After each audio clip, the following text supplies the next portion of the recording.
कही के तना मारे दुनिया जहनमा, बाझिन कही के तना मारे दुनिया जहनमा। ललनवा बिना सुना देवरू लागे घर अंगनवा, ललनवा बिना सुना देवरू लागे घर अंगनवा। पूरा हो तो सपनमा कर छठ के पूजन माहे, पूरा हो तो सपनमा कर छठ के पूजन माहे। अरे छठी मैया दे तो भौजी गोदी में लालन माहे, अरे छठी मैया दे तो भौजी गोदी में लालन माहे।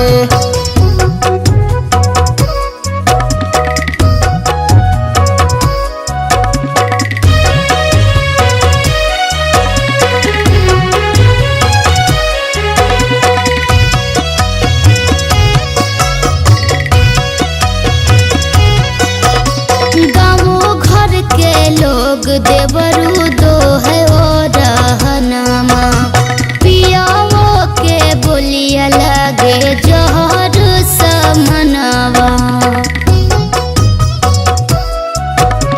पूजा के तैयारी कर बैठन उदास है, छठी माई पे रख भौजी पूरा विश्वास है। जे मंगबा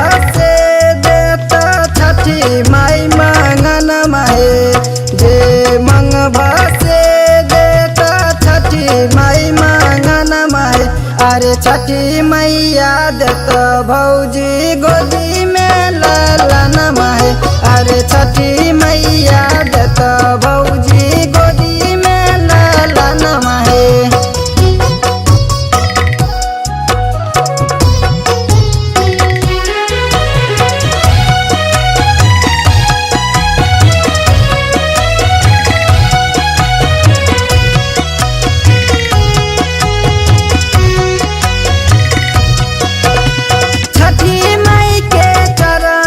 मैं सिरहबा झुकैहा, अचरा पसारी अपन दुखबा सुनैहा।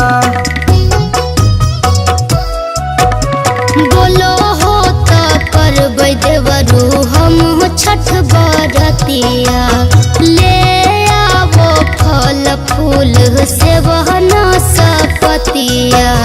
याद करके लइह बिसल पूजा के समनमा, याद करके लइह मन पूजा के समनवा। हमहु करबै देवरू छठ के पूजनवा, हमहु करबै देवरू छठ के पूजनवा।